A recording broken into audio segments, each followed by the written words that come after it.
Salut, c'est Julien de Mental d'Acier. Alors, ça fait un moment que j'ai pas fait de vidéo. Donc voilà, j'ai envie de te faire une petite vidéo aujourd'hui pour te parler de quelque chose de super important.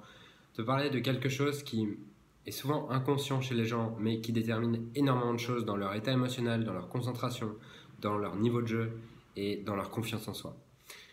Hier, j'ai reçu un mail d'une personne qui suit mes vidéos et tout. Et donc c'est cool d'ailleurs, si tu suis mes vidéos, n'hésite pas à me laisser un commentaire, à me dire ce que tu en penses, à me dire si ça t'aide ou pas, ça me fait toujours plaisir d'avoir des gens qui me disent tout ça. Et le titre du mail de cette personne, c'était « La chute aux enfers ». Et derrière, elle m'expliquait ce qui se passait, qu'en ce moment dans son tennis, ça allait pas bien, elle me donnait des conseils.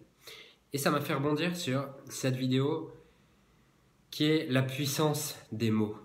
Forcément, si tu qualifies ton expérience de la chute aux enfers, forcément tu vas te sentir mal. Puisque nos mots sont notre manière d'exprimer comment se passe notre expérience. Et donc, en fonction des mots qu'on va utiliser, on va ressentir une certaine émotion et un certain état émotionnel, un certain niveau de confiance, un certain niveau de doute. Et les mots colorent notre expérience. Si je te souhaite une magnifique journée, une journée merveilleuse, est-ce que tu crois que ça va être pareil que si je te dis « Allez, bonne journée » ? Non. Et c'est tellement important de prendre conscience des mots que tu utilises. Souvent aussi on dit « Ah, je suis une merde ». Ben voilà, si tu te dis que je suis une merde, si tu te dis que tu es une merde constamment, t'étonnes pas de pas avoir confiance en toi. Et tu peux regarder toutes mes vidéos, tu peux regarder tout ce que tu veux. Si tu te dis constamment que tu es une merde, c'est impossible d'avoir confiance en toi. Et en PNL, c'est vraiment quelque chose d'hyper important. C'est une des premières choses qu'on apprend en PNL, donc en programmation neurolinguistique, qui est une discipline qui vise à améliorer la performance, le bien-être, la confiance en soi, qui est une méthode de coaching. Et la PNL nous montre à quel point les mots colorent notre expérience. Et il y a quelques mois, j'étais à un séminaire de formation et on nous avait fait faire un exercice en fait on devait prendre un objectif qu'on avait qui était important pour nous, de prendre un objectif qui était important pour nous et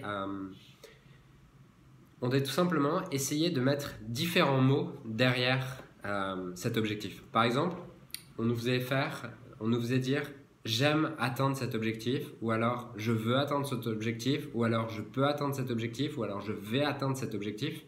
Et on devait répéter la phrase avec les différents mots. Et après chaque phrase,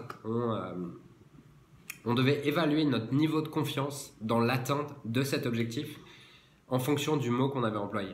Et c'était dingue de voir à quel point, selon la formulation de la phrase que je vais utiliser, qui est soit « j'aime atteindre cet objectif » ou « j'ai atteint cet objectif » ou « je veux atteindre cet objectif », notre niveau de confiance de l'atteindre pouvait varier de 1 à 10.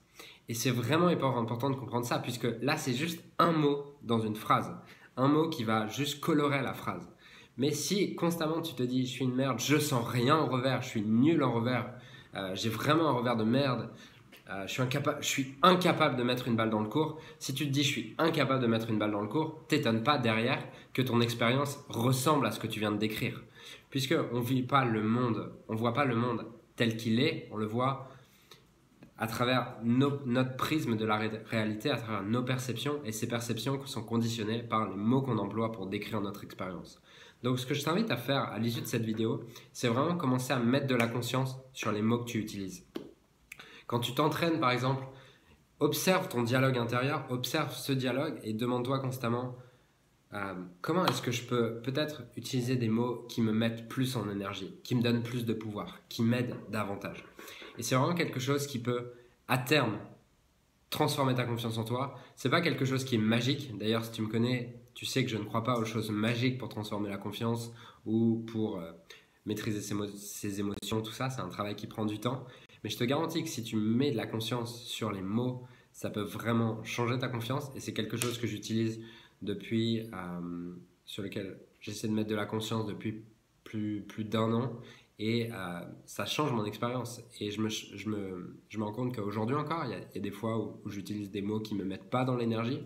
Comme je suis fatigué, j'ai essayé de combattre le mot je suis fatigué longtemps, puisque j'avais cet